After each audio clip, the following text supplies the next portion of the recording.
In this video, I will walk you through a detailed comparison between two major players in the AI voice recording market, which are the PLAUD Note and the Revox.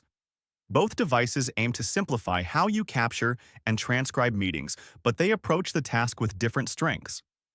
The PLAUD Note is famous for its incredibly slim design that fits right on the back of your phone. It uses a physical toggle to switch between phone calls and voice memos, which makes it very reliable for professionals on the move.